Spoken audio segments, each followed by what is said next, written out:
私は3年前に北海道のニセコにやってきました。北海道に住むのは初めてでした。数ヶ月後に土地を買い、2年後に家が建ちました。北海道ニセコの普通が自分の常識とはかけ外れていたため大変でしたが、なんとか家を完成して住み始めることができました。北海道はとても大きいです。なので地域によって、また地域内でも気候や生活状況は異なります。ニセコ特有の内容が多いとは思いますけれども、北海道の他の田舎にも通じる内容もあるかと思いますので、北海道に移住や投資を考えていらっしゃる皆様のご参考にまでなれば幸いです。そしてもしよければチャンネル登録の方もよろしくお願いいたします。はい、こんにちは。今日は第3話ということで、井戸を掘ったというお話をしたいと思います。突然ですが、背景の音がうちの周りで朝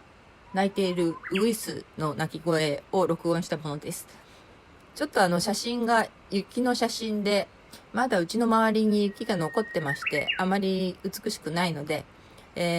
また新緑が出てきましたら背景の写真を変えたいと思いますので、それまでご辛抱ください。それで、まず今日は、井戸の話なんですけれども、井戸というとですね、私の時代といいますか、こういった写真のイメージがあるかと思います。で、それからこんな感じかなみたいな。でも今はこういった井戸ではございません。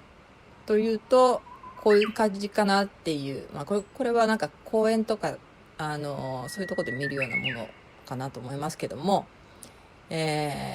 れでもありません。で、何かというとですね、ボーリングを、やります。ボーリングというのは、これはネットで調べた情報なんですけれども、一応読みます。昔はよく井戸のある住宅を見たものですが、最近はほとんど見ることがなくなりました。昔の工法とだいぶ様変わりしてきました。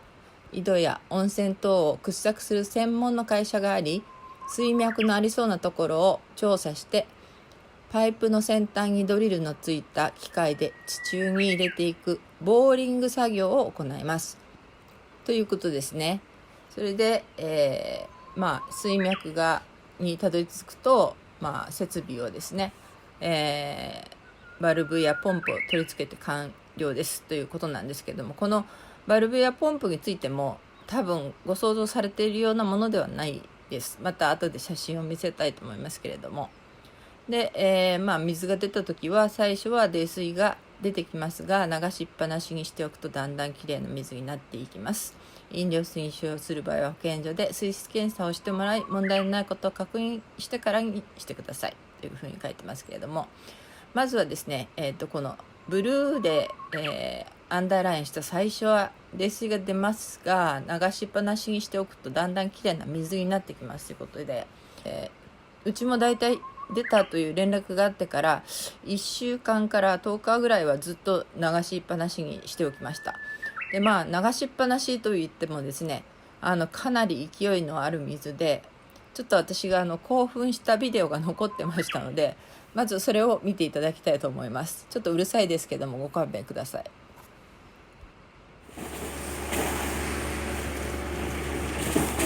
鉄分もないようですしね。はあ、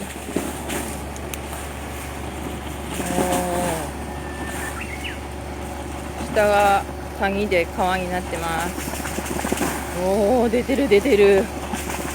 おお、出てる出てる。すごいな。はい、どうもありがとうございます、伊藤さん。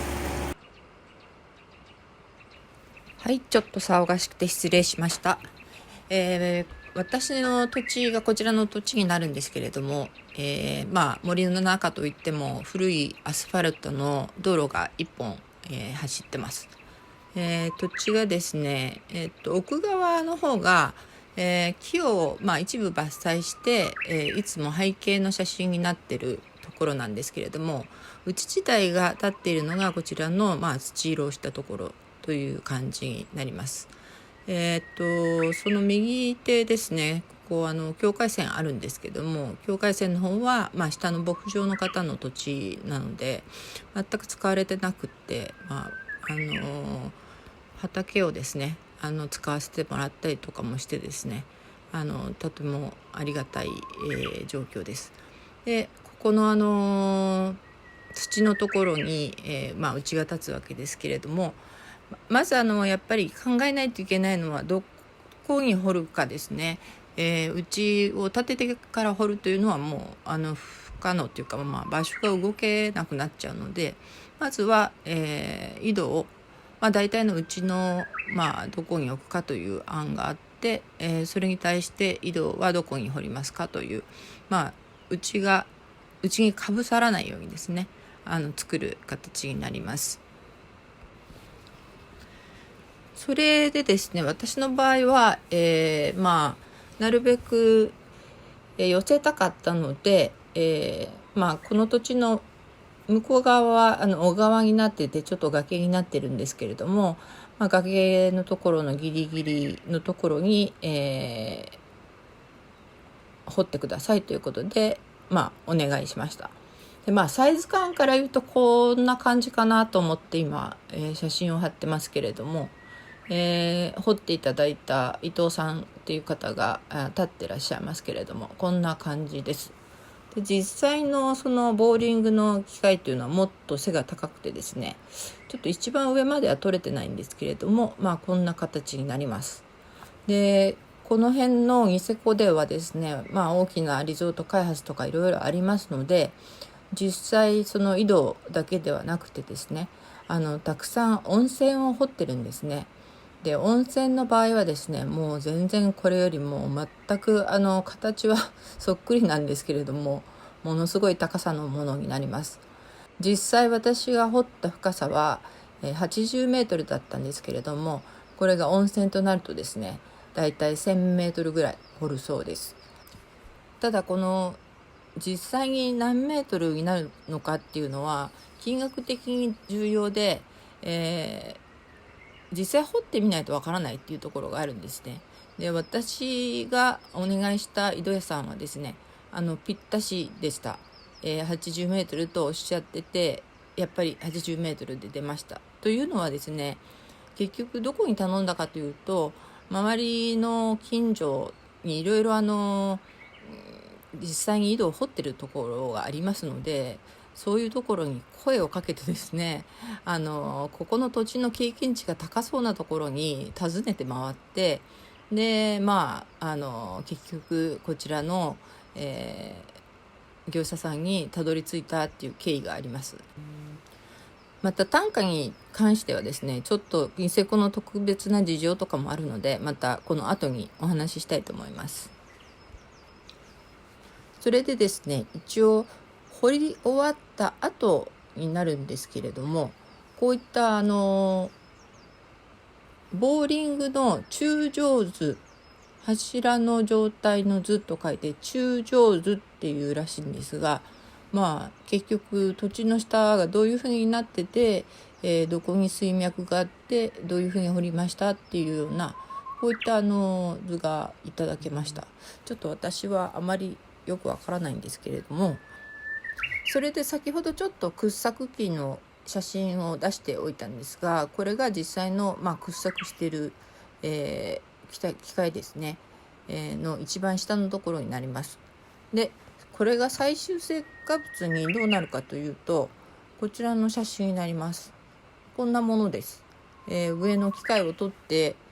蓋をした感じですね。なのでちょっとパッと見てそれが井戸だって、やはり一度やったことがある人じゃないと分かんないんじゃないかなと思います。でこの蓋の中がどうなってるかというと、これはちょっとウェブから撮った写真なんですが、うちのに似てるので、ただ単にこういうふうにポンプが入ってるだけですね。とてもシンプルです。次に先ほどの値段の話に戻りたいと思うんですけれども、だいたい単価がですね、ウェブで調べると、1メートルあたり深さが、うちの場合は80メートルでしたので、深さが50メートルから100メートルになってくると1万5千円から2万円ということか書いてあるんですが、ニセコの場合はもう全く事情が違います。もう大きい企業さんとか、外資さんが大きな建物とか温泉とか掘って、で結局ボーリングのですね、会社の数も限られてますし、ボーリングの機械って言いますか、それ自体もですね、全国にいくつあるのかわからないですけれども、かなり限られているということで、私が掘った時はコロナ前で完全に建設ブームだったので、最初2社から見積もりをもらいましたけども、一番高いところは1メートル10万円というのが来ました。そんな企画はちょっととてもじゃないけど払えないということで、それでやっと良心的な、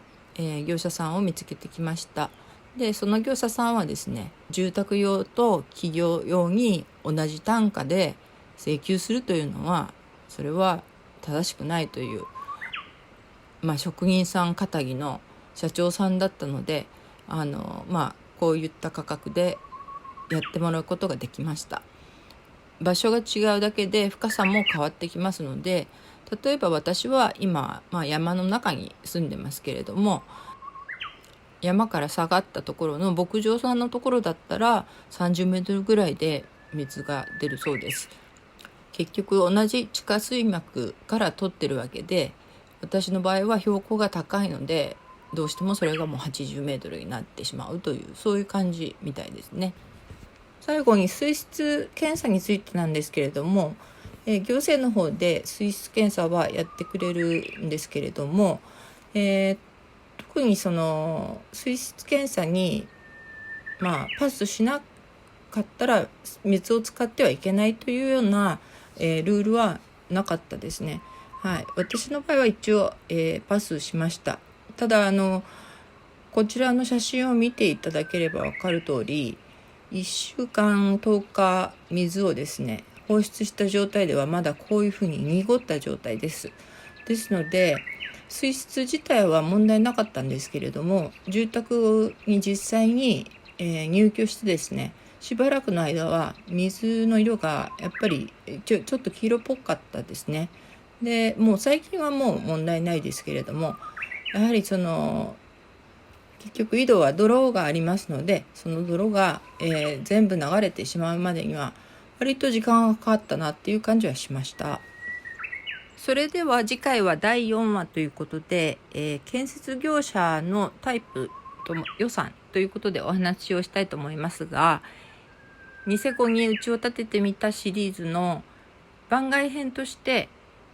実際に私が家を建てた様子、2日で組み立てという建て方の業者さんでやったんですけれども、その様子を別のビデオにしてありますので、よろしければご覧ください。タイトルは2日で家が建ったというようなタイトルになってます。最後にリンクもつけておきますので、よろしければご視聴ください。それでは水が出た歓喜のビデオをもう一度回して今日はおしまいにしたいと思います。ご視聴ありがとうございました。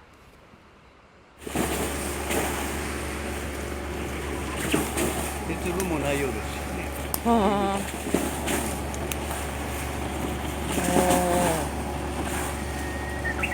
下が谷で川になってます。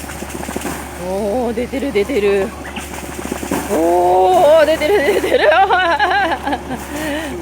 すごいな。どうもありがとうございます、伊藤さん。